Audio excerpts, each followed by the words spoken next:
इसीलिए ये लोग चाहते हैं कंगना रनावत पर इतना प्रेशर बना दे कि वो सच्चाई नहीं बोले। लेकिन झांसी की रानी लक्ष्मीबाई सच्चाई बोल के रहेगी। उसे दबाने वाला कोई महाराष्ट्र में और देश में जन्म नहीं लिया है। यह देश की बात है, यह महाराष्ट्र की, बिहार की और बंगाल की बात नहीं है। यह भारत देश की इज्जत की बात है। और संजय राउत जी मराठी कह करके क्षेत्रीयता की भावना उभारना चाहते हैं, शर्म करो। और कंगना रनावत को हाथ लगाने का सोचना भी मत संजय राउत जी। यह देश की जनता बर्दाश्त नहीं करेगी। देश की सारी जनता कंगना रनावत के साथ है।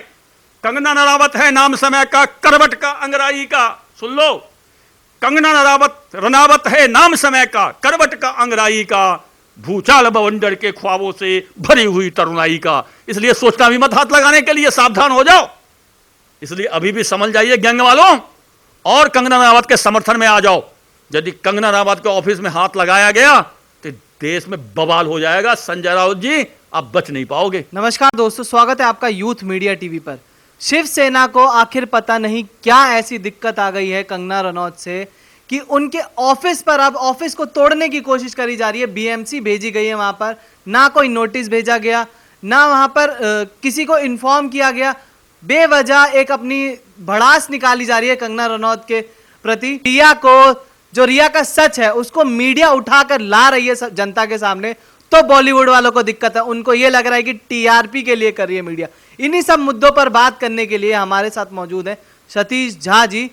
देखिए, शिवसेना नहीं, सोनिया सेना की ताकत नहीं है कि कंगना की ऑफिस को तोड़ दे। आज कंगना के ऑफिस पे बीएमसी के अधिकारी को टेप लेकर के भेजा था संजय राउत ने। इंची टेप लेकर के वो ऑफिस को नाप रहे थे। यदि कहीं कोई गलत था तो आप सारे फिल्म स्टार के घर को नपवाइए, सारे फिल्म स्टार को ऑफिस को नपवाइए, देखते हैं किसका बचता है, किसका करता है। आपकी नीयत में खोट है, इसलिए कंगना रनावत के ऑफिस में आपने इंची टेप लेकर के भेजा है।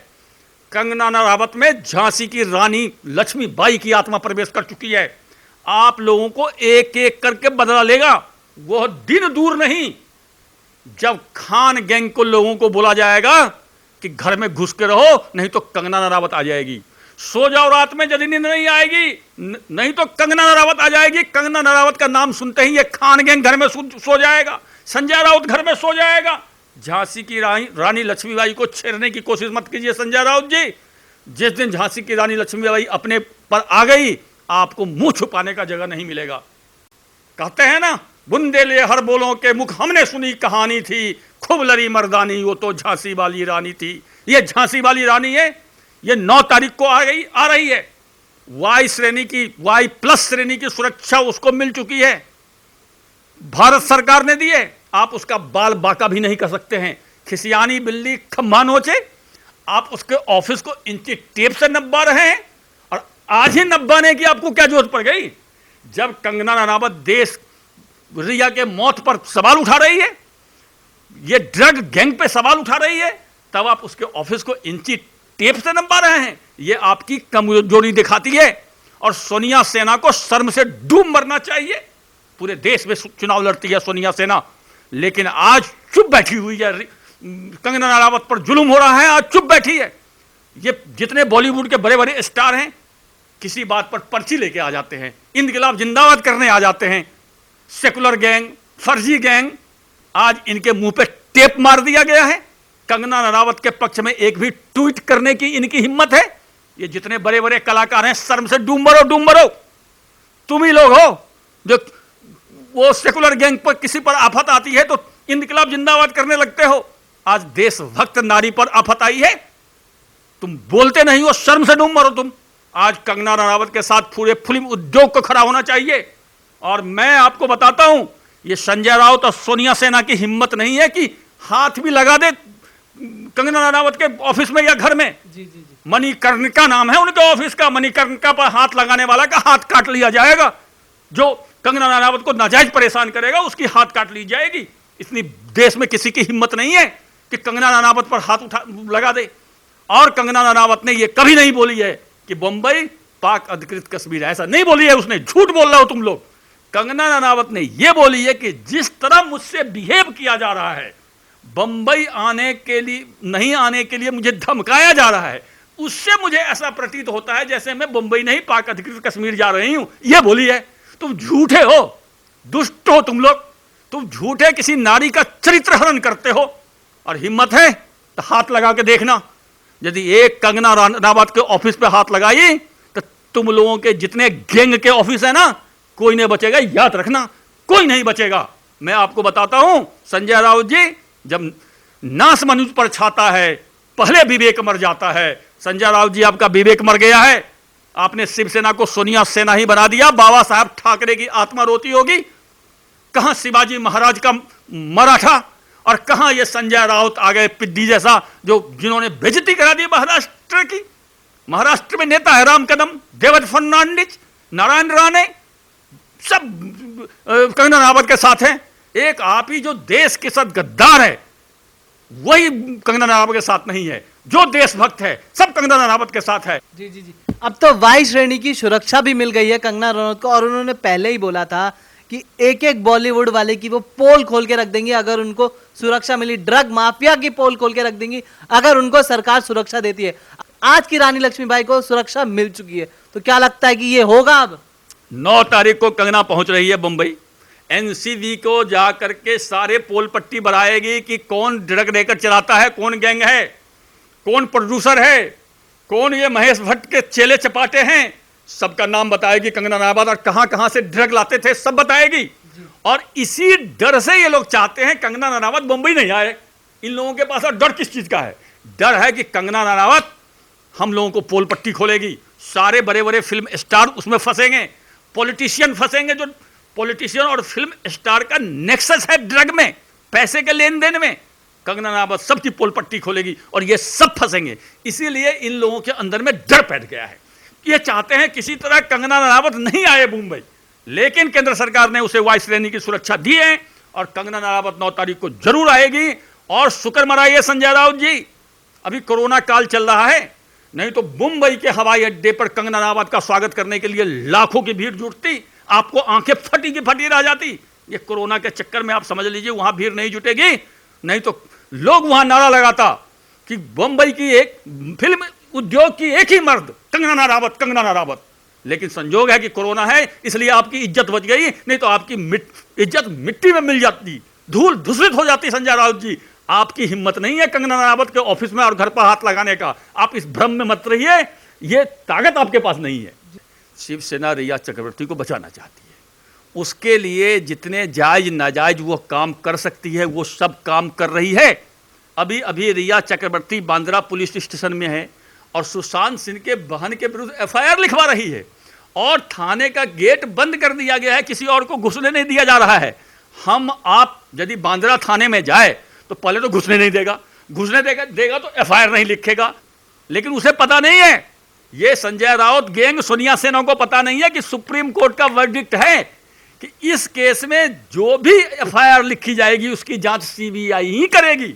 ये अपने हिसाब से चालाकी बरत रहे थे कि मुंबई पुलिस से सुशांत सिंह राउत के बहन के विरुद्ध एफआईआर लिखवा देते हैं, हम लोग जांच करेंगे। इन्हें अकल नहीं है कि सुप्रीम कोर्ट का फैसला है कि सुशांत सिंह मर्डर केस के संबंधित जो भी एफआईआर होगा उसकी जांच सिर्फ और सिर्फ सीबीआई ही करेगी। आप संजय राउत जी एफआईआर भी लिखवा दोगे तो उसे सीबीआई को ही देना पड़ेगा। इसलिए आप इस भ्रम में मत रहना। जब आदमी समुद्र में फेंक दीजिए, तैरने नहीं आता है तो डूबने से बचने के लिए हाथों मारने लगता है। तो ये संजय राउत और ये खान गैंग, भट्ट कैंप, ये सब हाथ पांव मार रहे हैं कि किसी तरह बच जाए, लेकिन आप बच नहीं सकते, आप बच नहीं सकते। आप लोगों का पाप का घड़ा भर चुका है। मुंबई में जो ड्रग रैकेट था, जो आप लोगों आत्महत्या के नाम पे लोगों को मारते थे, वो पाप का घड़ा भर चुका है और पाप का घड़ा एक न एक दिन सबका भरता है। आपका अब भरा है और आप सारे अंदर जाइएगा। इसीलिए छटपटाहट है और कंगना रनावत को धमकी देने की जरूरत नहीं है। कंगना रनावत आपसे डरने वाली नहीं है। कंगना रनावत झांसी की रानी वास्तव में है, ये रोल करने से नहीं है, वास्तव में झांसी की रानी है। सीबीआई ने भी ऐसा कहा जा रहा है कि कहीं से खबर आ रही है, न्यूज़ चैनल्स भी दिखा रहे थे कि सीबीआई का कहना है कि ये जो सुसाइड थ्योरी है वो गलत है, उससे नकार रही है सीबीआई। इस चीज को कैसे देखते हैं? मैं पहले बताया, सीबीआई भी नकार रही है। एम्स के जो एक्सपर्ट की टीम गई है वो भी इस चीज को नकार रही है। एम्स के टीम ने इसीलिए बिस्तरा जो सुरक्षित रखा गया था, जिसमें खून के नमूने होते हैं, नाखून के टुकड़े होते हैं, यह सब सुरक्षित रखा जाता है। इसलिए उसको भेजा है जांच में, और वो जांच में बहुत जल्दी 4-5 दिन में रिपोर्ट आ जाएगी कि इनको जहर दिया गया था या नहीं दिया गया था, क्योंकि एम्स के डॉक्टर को पूरा उम्मीद है कि इन्हें नारियल पानी में जहर मिला के दिया गया था।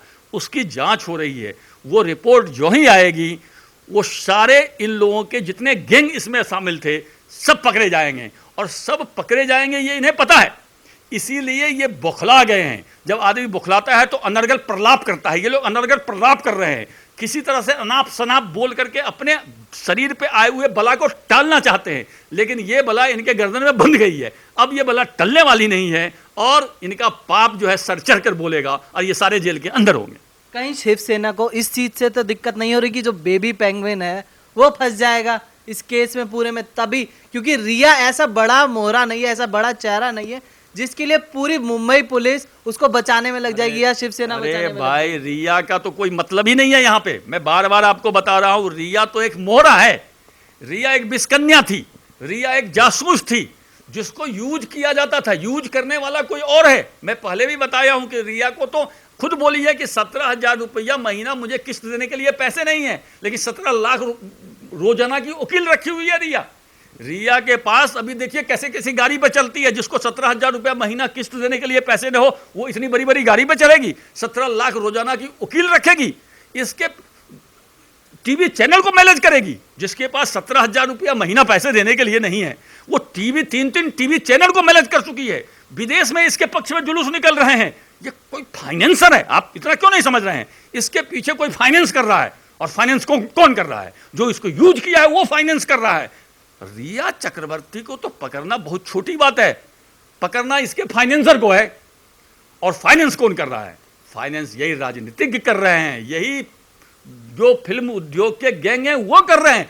पकड़ना उस पॉलिटिशियन को है, उस फिल्म उद्योग के गैंग को है। रिया चक्रवर्ती को तो कभी भी सीबीआई पकड़ के खत्म कर सकती थी, लेकिन उसे पता है कि रिया चक्रवर्ती एक मोहरा है। हमें रिया चक्रवर्ती के जड़ में जाना है, और इतना दिन इसलिए लग रहा है कि जड़ को खंगाला जा रहा है। और 28 आदमी का नाम रिया चक्रवर्ती के भाई ने बता दिया है। पॉलिटिशियन है भी उसमें है, फिल्म स्टार भी हैं, कि मैं उसे ड्रग देता था। तो सीबीआई और एनसीबी उसे गुप्त रखी हुई है। जिस दिन रिया चक्रवर्ती गिरफ्तार होगी और वो पॉइंट मिल जाएगा सीबीआई को, ये 28 के 28 पकड़े जाएंगे, और रिया चक्रवर्ती के साथ सब जेल में मिलेंगे। इसीलिए ये लोग चाहते हैं कंगना रनावत पर इतना प्रेशर बना दे कि वो सच्चाई नहीं बोले। लेकिन झांसी की रानी लक्ष्मीबाई सच्चाई बोल के रहेगी। उसे दबाने वाला कोई महाराष्ट्र में और देश में जन्म नहीं लिया है। यह देश की बात है, यह महाराष्ट्र की, बिहार की और बंगाल की बात नहीं है। यह भारत देश की इज्जत की बात है। और संजय राउत जी मराठी कह करके क्षेत्रीयता की भावना उभारना चाहते हैं। शर्म करो, यह क्षेत्रीय मामला है ही नहीं। फिल्म उद्योग कोई क्षेत्रीय मामला नहीं है। हिंदी फिल्म उद्योग है बंबई में, और हिंदी फिल्म को उत्तर भारत के लोग देखते हैं, मराठी नहीं देखता है। मराठी तो मराठी फिल्म देखता है। हमने बनाया है हिंदी फिल्म के हीरो हीरोइन को। आपका क्या योगदान है? आपका कोई योगदान नहीं है। इसलिए सब झूठे और फर्जी बातें बंद कीजिए और जेल जाने के लिए तैयार रहिए। रिया चक्रवर्ती का कहना था कि एनसीबी को उन्होंने बताया कि ड्रग्स जो मंगवाती थी वो सुशांत के लिए मंगवाती थी, पर सिद्धार्थ पिठानी ने साफ साफ मना किया था कि मतलब बोला उन्होंने कि आज तक सुशांत सिंह ने उनके सामने कभी भी किसी तरीके का ड्रग्स नहीं लिया। और एक चीज और सर, जैसे ये ड्रग्स का एंगल सामने आया है, वैसे पूरा बॉलीवुड रिया को सपोर्ट करने लगा है। और कंगना जिसको इतनी गालियां पड़ रही है शिवसेना से, जिसको घर तोड़ने की बात करी जा रही है शिवसेना द्वारा, ऑफिस तोड़ने की बात करी, उस पर कोई सपोर्ट नहीं, उनको कोई सपोर्ट नहीं। क्यों? देखिए, आपने दो बातें पूछा, दोनों का जवाब दे देता हूँ। रिया चक्रवर्ती कह रही है कि मैं ड्रग नहीं लेती थी, ड्रग सुशांत लेता था, मैं उसके लिए मंगाती थी। बिल्कुल ठीक, मान लिया। मैं ये मान के चलता हूँ जो शराब की दुकान में काम करता है वो शराब नहीं पीता है, वो दूसरे के लिए बेचता है, मान लिया मैंने। लेकिन रिया चक्रवर्ती ये भी तो कह रही है कि सुशांत सिंह राजपूत मानसिक रूप से अस्वस्थ था, उसे मैं दवा देती थी, बोल रही है ना, उसे एलोपैथिक दवा खिलाती थी। तो रिया चक्रवर्ती यह मान रही है कि एक तरफ तो उसे एलोपैथिक दवा देती थी विभिन्न तरह की, और उसके साथ ड्रग भी देती थी। ये दोनों मिलकर जहर बनता है। रिया चक्रवर्ती पर हत्या का केस तो इसी में हो सकता है, जो कि रिया चक्रवर्ती मान चुकी है कि उसे में मानसिक स्थिति खराब थी तो दवा देती थी, इसके बाद ड्रग देती थी। तो ये दवा और ड्रग मिलकर के केमिकल रिएक्शन करके ये जहर बन जाता है। तो रिया चक्रवर्ती ने इसका मतलब ये मान रही है कि मैंने मारा है सुशांत सिंह राजपूत को, नंबर 1। नंबर 2, आपने पूछा कंगना रनावत के पक्ष में क्यों नहीं खड़े हो रहे हैं? कंगना रनावत के पक्ष में ये इसलिए नहीं खड़े हुए हैं कि ये जितने बड़े बड़े पर्दे पे आते हैं स्टार, वास्तव में स्टार नहीं, हिजड़े होते हैं। इन लोगों को डर है क्योंकि इन सब की पोल पट्टी महाराष्ट्र सरकार के पास है। सबको पता है। क्या महाराष्ट्र पुलिस को नहीं पता है कि ये लोग ड्रग लेते हैं, ड्रगी हैं, चरसी हैं, गजेरी हैं, नशेरी है? महाराष्ट्र सरकार को भी पता है कि ये लोग ड्रगी हैं, गजेरी है, चरसी है, नशेरी हैं। इस सब की कमजोर कड़ी महाराष्ट्र सरकार के हाथ में है और इन लोगों को पता है जो ही महाराष्ट्र सरकार से इधर उधर फड़फड़ाएंगे हम पर शिकंजा कसेगा, हम जेल के अंदर होंगे। इसलिए अभी भी समझ जाइए गैंग वालों, और कंगना रनावत के समर्थन में आ जाओ। यदि कंगना रनावत के ऑफिस में हाथ लगाया गया तो देश में बवाल हो जाएगा। संजय राउत जी, आप बच नहीं पाओगे, समझ लेना, आप भी बच नहीं पाओगे। आप पर भी मुकदमा किया जाएगा और आपकी इज्जत मिट्टी पलीद हो जाएगी। इसलिए कंगना रनावत के ऑफिस में हाथ लगाने की सोचना भी मत।